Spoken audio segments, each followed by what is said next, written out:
Welcome to Good Morning Hospitality, your one-stop shop for the latest news, noteworthy trends, and thought-provoking discussions across the industry. From hotels to short-term rentals to all things travel and hospitality, you'll find each episode equips you with the information that you need to start your week.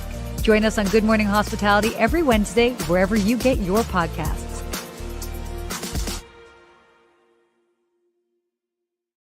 Good morning. Good morning, Sarah, and welcome back after our 2-week hiatus. I know.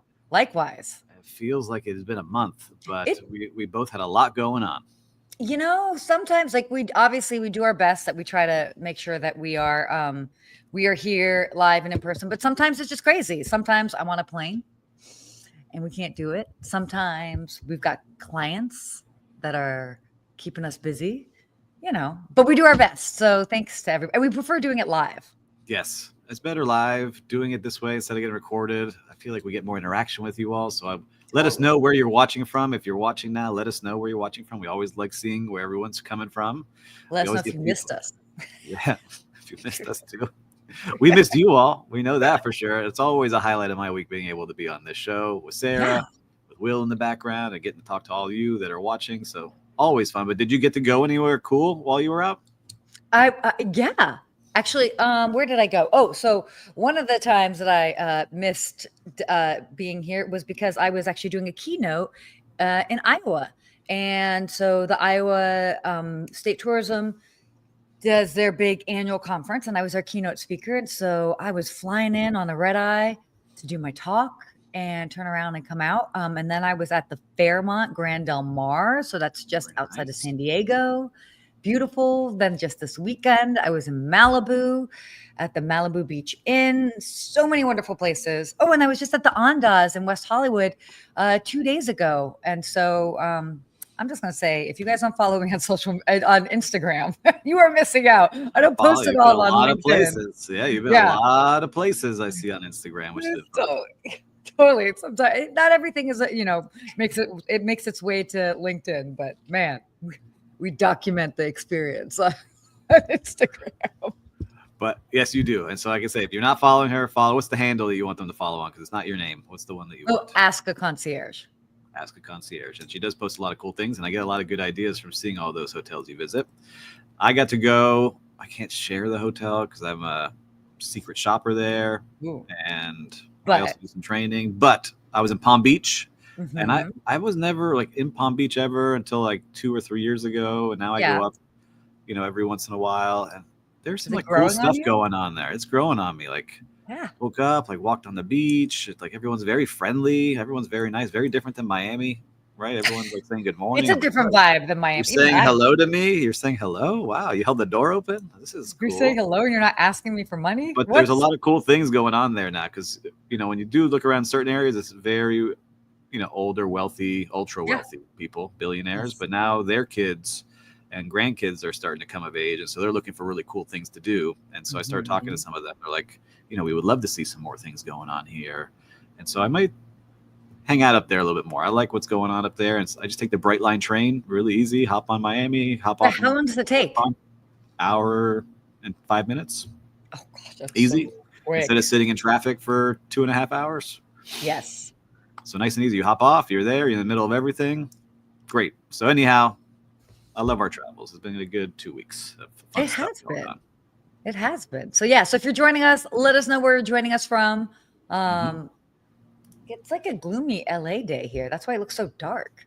But really, it's all right. Yeah. You guys don't get many of those, right? Let me see here out the window. It's looking beautiful here in Miami. It was pouring rain yesterday, but today, looking good. Speaking of, I'm going to be in Miami. When are you coming to Miami? I'm going to be in Miami for Sea Trade, so the big cruise industry conference from April 7th to April 10th. Maybe I might come in a day earlier. So I want to go. How do I get to go? Oh, I was about to say, you should totally be there. I'm also speaking on a panel. All right, let's talk offline here. I'm going. We will. Get me in there. But if you guys are going to be in Miami, if you're going to Sea Trade, let us know. It'll be a lot of fun. Come say hi. I have to say hi, Jeremy. Oh, Jeremy is going to be going to Madrid. There's a big concierge conference that is happening this weekend. So shout out to all my concierge friends. Enjoy Madrid. Have a wonderful time. I hear the education panel is going to be fantastic. So always exciting to see where different hospitality professionals get together around the world. It's kind of fun. It's true. It's true. Yes. A lot going on. A lot of fun things. And one other thing I think we could talk about, which I don't know that you know, and Will in the background, it's just interesting, is that the independent hotel show in Miami is coming up, and we are now both advisors. Is that where we are? Or brand ambassadors? I didn't know. They're like, oh, your friend Sarah is going to be one too. I was like, oh, cool. Brand ambassador. Yeah. So yeah, the independent hospitality show is going to be happening in Miami in the middle part of September. So a couple of months from now. So exactly some things we may be able to do for that too. But anyway, a lot going on. Happy to be back. So I think we talk about some of the fun stories going on. You want to kick us off? Yeah, let's go ahead and let's talk about our good friends at Marriott. Good friends. They are strengthening their leadership in branded residences. So they are leading the branded residences market with 142 operating properties and 138 more in development. Basically 28%, this is wild, 28% of its future projects are standalone residences with a heavy expansion in the Caribbean and Latin America. I can totally attest that that is a market that people need. A lot of my clients are looking for basically home rental, standalone residences to stay at, especially that those are big family markets. So yeah, this is good. I think Miami might have all of them. I feel like so. We have the Ritz-Carlton residences, multiple of them. We have the new St. Regis residences that are going up, standalone. Not the St. Regis hotel that has condo that we already have, but you know these branded residences are a big driver of construction down here. So you have like the car brands. Aston Martin has a building. Mercedes has a building. Porsche has a building.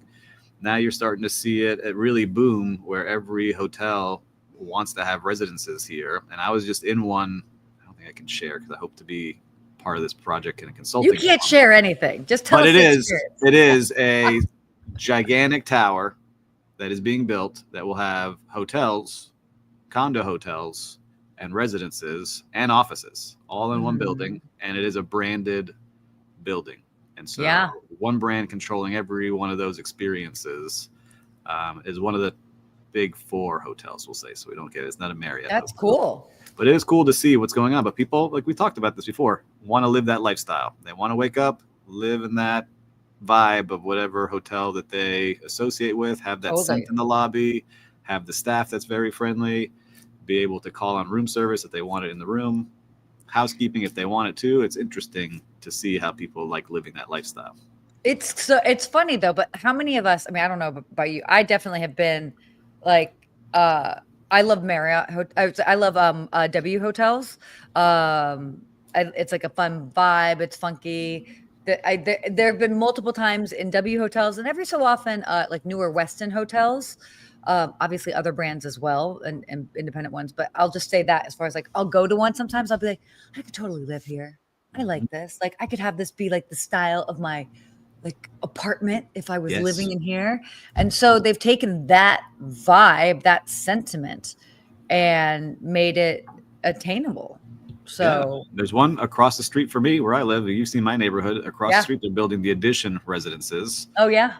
And I would like to live there. That's a good one. But I would like to live there. I think the one bedroom start at $4 million. I'm not there yet. So maybe GMH will buy one for us. Yeah. That's so fun. But yeah, I mean, again, it's basically making it's blending the perfect world of obviously condo living with a couple more great amenities. Yeah, totally. It's really what it is. I mean, it's been growing for quite some time. So cool to see that Marriott's, really growing that part of their sector and showing that there's a demand for it. Yeah, people are buying them up. So continue doing it, guys. I love it. Love seeing it. Yes. All right. On to our next topic here. The hotel industry is monitoring economic indicators amid recession concerns. So this is huge. So obviously, the state of the economy is not the most exciting at the moment. But yet hotel operators are reporting a steady demand. especially extended stay, regional properties. They're still showing that they're going strong.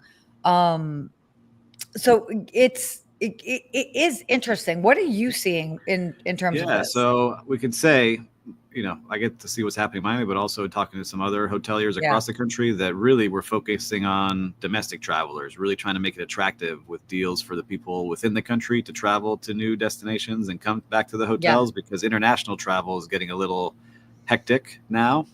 We'll say, with people coming in to the country, yeah, yeah, whether yeah. it's politics or money or things they see in headlines of different things going on. You know, we have a lot of Latin American countries that usually travel into Florida that are slowing down right Oh yeah, now. what the big thing about Canada, like Canadian Yeah, not travelers have traveling been down. Yeah, I like think by 45% or something has decreased. It's a yeah, big percentage. I have not seen that, but that is Yeah, big, right? And so if you start those are real numbers. to have countries upset with us because of headlines that they read, it's true. Like, I've seen it when headlines hit certain, like when in Miami Beach, where spring break used to be crazy, and Oh you would see yeah. the stampedes happen. You would see hundreds of cancellations just based off of a headline on Mhm. CNN. So I can only imagine what's going around for others. But right now, most hoteliers, and talking to them at some of the conferences and just in phone calls, are focusing on domestic travelers and trying to make it attractive with like in-stay discounts, longer Mhm. stay discounts, whether they can add some breakfast or amenities or whatever it might be to get more people traveling. Yeah. Things are holding strong right now in the luxury areas. So Mhm. luxury, like most times, people that have that money are going to travel where they want to travel. No matter what, yeah. But that mid-scale, the bargain hotels and even vacation rentals too. Talking to some of the vacation rental operators, it's getting hard to fill like they were last year. Yeah, I mean, I can even speak on like behalf of what I'm seeing here in Los Angeles. There's a big push. Obviously, we had a crazy start to the year. But like I was just in Malibu, and one of the reasons why I went to Malibu, and this was my first time going, Since the man, fires. so yeah, definitely. Because I can't go the direct way that I would normally go. So I had to kind of go like up and around. Um, which it was about the same time as it would normally take for me to get there. It was just a different way of going, but I can't drive along the coast because there's a chunk of it that's still closed. But then it was so crazy because like you're there and I'm in Malibu and like where I am is fine. And it's like normal, even though just down the road, people are rebuilding and there's all of that that's going on. But again, people see the highlights and they're just like, oh gosh, like LA's burned down to the ground and this. And it's like, well, I mean, parts of it did. And it was crazy to see. Definitely not downplaying it, but it's like, nope, still open for business, but they're struggling. And restaurants, don't even get me started on restaurants. I mean, I'm seeing so many that are just like really, really having a hard time. They're closing because like they Yeah. can't hold it together anymore. Yeah, So, someone on the other side of the country, like who wanted to visit, it's in my head, right? Like, all right, what kind of experience will it be? Is it worth spending the money to get over there? yeah. So I get it, but there's still people traveling. There's still people doing things. It's just more last minute. I see it in our hospitality management company, a lot of people booking in the week for the week versus Yeah. the past, like, all right, I'm going to book 3, 4, 5 weeks out in advance. So it's a little harder to plan for a lot of people right now on Yeah. the operations side, but continue pushing. Exactly. Exactly. But, obviously always optimistic in the long run. So it comes around. It's all Mhm. cyclical. Uh, all right. Let's talk some travel stuff. You ready for that? I am. We got to fly to these locations. So let's see what these airlines are up We do, to this we week. do have to fly to these locations. So this is cool. Well, not cool, but part of it. So United Airlines, they've increased their credit card and lounge fees. Not too much of a surprise as we've seen this kind of happen with some of the other airlines, but they've raised their club credit card fee from 525 to 695. And it's now bundled with a lounge membership that's 750, which compared to some of the other airlines, that's not too bad. That kind of makes It's sense. right there. Yeah. We're seeing what they're doing, and I can definitely attest that other airlines are doing this, but there are other perks, including rideshare and Instacart credits. A lot of these bigger airlines are making sure that you can also get points if you're using Uber or Lyft or whatever their partnership is. So yeah, I mean and then even like their stand this was probably like the biggest price jump. Or it just was a different way of kind of like packaging it. Was like a standard United membership rose from $750, and now they have a $1,400 dollar option that allows 2 guests. So they're just kind of like trying to work it a little bit differently. Yeah. They're trying to boost their loyalty program profitability, I thought was the key in this report, right? So you can see it is expensive to run some of these clubs when you're giving out free food and drinks and things like that. So you got to cover that cost. And we'll see how many people keep buying into this, right? I think have been a hater on it, on the lounges recently. And I think I've seen it more and more on social, have been on that. So maybe I'm in that algorithm right now, or they're just feeding me angry people at the airport clubs. But I do like seeing a lot of the airports, again, upgrading the entire area. And you're starting to see that more and more. And so I'm excited about that, to see these new renovations. Like Miami has some big ones. I know New York just finished some, and it'll be interesting to see how they continue upgrading those areas. Oh, yeah. No, definitely. And I mean, again, it's such a big, complicated business, and we're only just seeing the tip of the iceberg with it. And I feel you. It's like you how does one compare the loyalty when you've got maybe people that don't travel as much, but it doesn't mean that they shouldn't get access to a club or it should be any more challenging. But then you also have people who do 108 flights a year. Sarah. Not this year. I'm not on track for that. But yeah, so yeah, it is challenging, but like they also, again, I mean, it's a business. They have to pay for it. They have to cover their costs. Yeah, so I get it. But everything's getting more expensive, and they got to keep that going, or they have to shut those lounges down, most likely. Yeah. Saying good morning from Palm Beach. Oh, we were just talking about Palm Beach. Hello, Christelle. Oh, cool. Hopefully I'll see you when I'm in Miami in a couple weeks. So where does Christelle work? Christelle runs a sitter service. So nice. Actually, Christelle, write down your website on here. Let's see where you are, Christelle. It'll be cool. And good morning from Buenos Aires, my brother. Oh, good Getting morning. The wedding planning almost done. Big wedding coming up. Ooh, is it going to be at a hotel or? It is in like a beautiful palace ballroom that looks like something out of Beauty and the Beast ballroom where they did. Is it the Alvear Palace? You got it. That's exactly it is. Wait, really? Be. Yeah. Stop it. Wait. Okay. Well, are you coming to the wedding? No, my good friend is the head concierge there at the Alvear Palace. She just called me yesterday. Well, I need a hotel room, so let's get on it. The Palacio Paz, so something different. Okay. Oh my gosh, that could have been so close. Anyway, anything you need, I know I got people in Argentina. I know you're out. I need a hotel room, so we'll talk. The Alvear Art. Okay, cool. Well, if you would like a contact, I got contacts for you. Yes. David, don't tell everyone. They're going to show up at the wedding. Don't give them the date. No, they're not going to show up at the wedding. We have thousands and thousands of loyal fans that are going to show up. Do you know how far that is to travel to Buenos Aires? You know how big our following in Buenos Aires is? We have like 8 listeners there. They're all going to show up at the same time. I mean, I'd be down. I'd totally be down. Like, what? Will showing up. Well, oh my God. And his bachelor party in Las Vegas coming up. So I won't give you that date, but that's coming up. Come on, guys. Come on. Like, yeah. That's obviously going to have to happen. Okay, let's continue on here with our talking about airlines. So I am fascinated with this. There's been a lot of pushback on this, but Southwest. So Southwest Airlines, they are ending their free checked bags policy. I love how they title this "The Last Freebie in America." Calm down, everybody. Calm down. Just some bags. That people are like up in now. I understood the seating, like the free seating assignment, that was iconic for Southwest. And I mean, I guess the free bag policy was also pretty iconic with it, but there are ways that how you can book will actually cover a bag. So they lost their soul, Sarah. That was the soul. Choose your seat, free bag.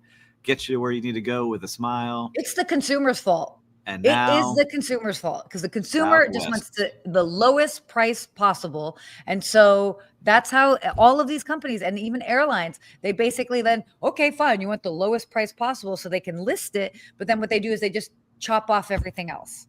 And then Yes, you just have to add it pay for on. everything individually. Yes.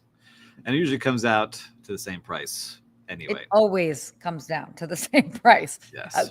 Resort fees. I mean, I was just looking at something the other day because I was comparing prices of what like a client would see somewhere. And it's like it said the price would be this. And I was like, wow, that's super cheap. And then all of a sudden in fine print, I was like, once there's taxes and fees, I was like, that's the exact same price that I'm quoting. What are Yeah. we doing? What are we Yeah. doing here? You're like that Seinfeld meme. What are we doing? What are we doing here? You seen that? That's exactly what you are. But anyway, it's true. It's sad for a lot of the loyal customers. I'm sure they like that, and they didn't have to think about anything and just roll up to the airport. We have to say, so going back to Southwest, Business Select, A-list members. So if you're they're Rapid Rewards card holders, if you have any of that, you will still get free bags. So if you have that much loyalty to Southwest, you're good. That's why I just don't think it's like as that big of a deal as, I mean, they're just playing a different way of playing the loyalty game. I don't know. I don't pay for bags on Delta, so I'm maybe not the person to ask. I think it's included, right? I don't think I pay for bags. I had to pay for a heavy bag once for my wife, but not. I don't know. Yeah, it depends. It generally no, and it depends on your ticket, but then it also depends on your status. So if you have a certain status, then no, you don't. So all of this is part of it. Oh, Christelle chimed in here. Sitters in a second. Very Available. cool. Shout out to the Sitters in a Second. Available for traveling families across Palm Beach. Very nice, Christelle. I like what you're up to up there. But by the way, not just Palm Beach. So I've worked with Christelle in Los Angeles and in other cities. So yeah. So if you need a sitter, I like it. Very nice. You got a shout. Exactly. I think I should take this one. Should I take this next headline? Please. I love that you lead the charge on Disney. Well, I'm living that life right now. You are also a stockholder, but Disney announces a $30 billion expansion and defends its park pricing. So Disney is investing $30 billion in their theme parks and cruises with 7 new cruise ships in the works. 7. And CEO Bob Iger says that they're balancing the premium pricing of their parks with better access to lower cost tickets, adding new technology and droids and experiences, and they're dabbling with AI while still protecting their IP. But I've been watching Epic Universe of Universal all of a sudden start making all their announcements and all the things that they have going on that opens up in May. So after several years of building a brand new park, Disney feeling the pressure to make sure that they are going to be performing better and adding more things to their parks. So they're adding more things in their Orlando parks that currently exist. They've been shutting down things, tweaking things, adding expansions there. Rumors are that they're going to be looking at a new park somewhere as well. Ooh, but the cruise ships is big for them because I see them going in and out here at Miami, and they are packed. And they are the most expensive cruise ship that I've been as a family. Oh, yeah. And so it's like, all right, maybe you get the prices down with more ships because Royal Caribbean has great service for families, but Disney is twice the price when you go on their cruise ships. So it's interesting to see what they have going on. And it is expensive to go to a park. So as a family of 4, it is just to get in can be $1,000, right? If you just to get in the park, crazy. Without hotels. Yeah. So, what do you think? You're not a Disney traveler, but you hear this. Do you see the Disney magic? Do you feel the Disney magic? One of their movies just bombed this weekend. What are their new Snow White. So a lot going on there. Yeah. Yeah, I'm not fussed with. I mean, like I get it. I think it would be different if I had. I always say it would be different if I had kids, but then I would take my kids when it would be an age that they can remember. You've got a lot of Diz fans who they go all the time and they go with their like newborns because they're like, oh yeah, we love it. So, I mean, here's the thing. It's like it's a fantastic brand and people will pay the money for it. It is a premium to be there and be in that branded experience. And so to me, Disney is always on the cutting edge of increasing and elevating the guest experience, even in their parks. I have to say, one of my last times that I went, even here, to Disneyland, I was dreading it but my friend really wanted me to go. I was even like, I will drop you off. By the way, it's like an hour away. So the fact that I was like, I'll drop you off. So, and she's like, no, you have to come. And I'm like, fine. But I had a fantastic time, and it was interesting as far as like the operations that they really do try to keep it moving, so people aren't totally bogged down in the lines. Obviously, there's going to be lines, but they have a lot of strategic ways from their apps to all the different things. So they're really trying to minimize the waiting part of the experience, and I do think that they do a good job with that. And so to me, it makes sense. They're constantly going to be evolving. It's a big business. Prices are going up. Look, if Southwest can't even give you free bags, Disney's going to have to go up a little bit on prices. Like prices are going up. Have we seen the cost of eggs lately? I'm kidding, but it just like it is what it is. So I think what I like seeing is that they're raising prices. They're spending more of that money to make it a better experience, like you said. And it truly is a better experience in those parks compared to others. Yeah, and you can get I call it like the Disney snobbery that I have, because I go to other parks. I'm like, oh, Disney would never let this happen. That garbage can would never be full like this, right? It's all these things, and so you start to appreciate it more and more. And I enjoy going at this point. I like going, and it's fun, and so I will continue to support as long as the experience is good. So I think that's where they were lacking a little bit the last couple of times I visited. They hadn't been upgrading. But Bob Iger is back as the CEO. He was out for a couple of years. He's been in now for almost 2. He's got another 2, I think, before he retires again. So let's see what he can do. Well, they're always doing something good. So Disney is absolutely a leader in the space. And, if they're making a big decision on something, they have heavily thought it out, so they've definitely weighed the pros and cons. So, wow, there's a lot going on. Covered a lot. We did cover a lot. All right, let's get to our real-time recap. Let's do it. Lonnie. Oh, morning, yes. Steve. See you at the meet and greet. Well, I will tell you here, Lonnie, if you're still watching, it's going to be May 6th at the Mandarin Oriental Hotel. I haven't even announced it anywhere except here. Whoa. So that will be coming out tomorrow. We just signed all the papers last night. So we got to work this out so I'm in town when this happens. May 6th at 6 p.m. to 8:30 p.m. All right. Tight window in there. But it'll be fun, Lonnie. I hope to see you there.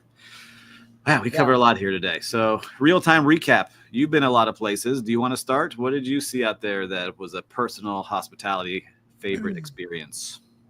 The Fairmont Grand Del Mar, fantastic. I mean, you really can't go wrong with that. It is like you are staying in a private villa. I mean, you have to go in through a gated, it's in a gated area. There just the level of service. You know what they did, which was actually kind of nice. As I got there and I was about to I was walking in the front door. The one guy at the front was like, "Welcome, we've been expecting you." And I was like, "You know who I am?" And then I'm like, it kept going through my head. I'm like, this guy does not know who I am. I mean, he could. They definitely could very well share like a picture of me behind. Yeah, of course. For sure. But I was like, does he? Or does he just say that? Which that does not hurt my feelings if he just says that. I like that. That, you know what I mean? Like what a simple a change in just like the verbiage of just welcome. That you can tell somebody's checking in. It's like, we've been expecting you. Oh, that's a good touch. I mean, that was like literally going through my head for so long. So definitely shout out to them for that. But also big shout out to the Malibu Beach Inn. By the way, I mean, this property, not very large, 47 rooms. So it's a very intimate experience. The downstairs area really kind of consists of like a bar and restaurant that also overlooks the water. So it's not like there's a huge footprint to the actual hotel, but you feel that hospitality the moment you walk in. And they do, again, such a great job. And it's a totally different, it's a very intimate experience, but everybody's fun, it's cool. And you feel like you're, again, almost like staying at somebody's home in essence. I mean, it doesn't feel home, but it feels homey, like you feel welcomed. And relaxed luxury for sure. So shout out to the Malibu Beach Inn, Gregory Day, who runs the show over there. Thank you. Phenomenal. Yeah, it looked awesome. It looked awesome with what you were sharing. I was like, wow, the views are great. The restaurant terrace looked awesome. Yeah. Joe, happy Wednesday. I actually got to meet Joe. We had a Cool. Zoom meeting. It was very nice to meet him and learn more about all his stuff that he's doing. So, Joe, good to see you here. My real-time recap. So I did have, similar to you, when I was going to that hotel in Palm Beach, they must have had my picture up, but they said, welcome back, Mr. Turk. We've been expecting you. So I like that that's happening as well, right? And so I was like, whoa, coast to coast. Cool. Very cool. It's a good touch, everyone. So if you can get your hotel to do it, it was very impressive. Not asking, have you stayed with us before? Right? They knew like who was coming. But my real-time recap here is something unique. I like something unique, and I was kind of hating on it when I saw it announced. It's this place called Sky Coffee. Okay. It just opened up in my neighborhood. It is an airplane, a decommissioned airplane that they have dressed up as a coffee shop. Okay. And so you walk up into, like, as if you're going off the the runway, tarmac up into the airplane. You order your food sitting in the seats. They give you a number, and then you walk out the airplane and you sit down at like cafe style on the grass, and it's beautiful. It was fun. And the food was delicious, and the service was great. And you just felt like something. I was like, man, this is really different. Someone took the time to imagine this up, figure out how to get a plane to sit here in the middle of my neighborhood on Biscayne Boulevard, and just really fun. So if you can check out Sky Coffee in Miami, their Instagram is pretty cool. It's a fun experience, and they were all very, very friendly. And it's packed every single day. Of course it is. Since, 2 weeks ago, and I've been twice already. So I enjoyed I'm gonna have to I kind of want to go now after this to go get a coffee really quick. So I take it the coffee's good too. I'm a coffee snob. The coffee is very good. They're Buenos Aires based, and they have great sandwiches and empanadas and salads and juices and just a fun vibe. Oh, so everything leads back to Buenos Aires is what we're learning I think that's what it might be. It's all the signs. The Argentinians making great experience. Oh my gosh, that is so cool though. I'm going to have to add that to my list when I'm in town. Yes, for sure. It's fun. It's definitely fun. It's different, way unique and way different. That's great. All right, why don't we get to our hospitality quote, because we're over. Yeah, we're over, but this is a good one. So there are no traffic jams along the extra mile. That's Roger Staubach, and that was the famous quarterback, I think, of the Dallas Cowboys. Oh, I could not have told you that, but yes. There you go. There are no traffic jams along the extra mile, which is true. Most people are not willing to put in that time and effort and consistency to get to that extra mile after the race is done. And anything you do in life, there are times like I've had a couple of instances where I was like, okay, I might have to like fly somewhere to meet somebody to like hopefully seal the deal on maybe something we're talking about, or just go that extra mile. And sometimes I'm like, oh, does this even make sense? Or somebody might be like, oh, why would you do that? Like, aren't you tired or this? And I was like, yeah, but like, you have to do what other people are not willing to do to get different results. And so this is what the extra mile is. A lot of people will be like, nah, I'm not going to go do that. I'm like, I'll hop on a plane, have a meeting, and turn around and come back. Because most people won't do that. So that's that random example, but I love that quote. No, it's a good one. But you're right. There's so many times where I didn't want to go to an event or go to that meeting or go to that breakfast, and then something else happened I didn't expect just by being there in that place. Yeah. So you got to make it happen. You never know what will go on. Exactly. That's where the good stuff happens. Woo! Well, it was a good show. It was good to be back. Feel like I got we flew through this. Man. Stretch out. Yeah.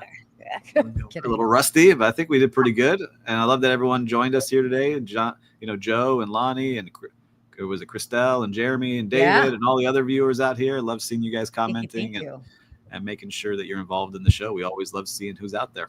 That we do. So very cool. Until next week, should we all stay hospitable? Yes, stay hospitable.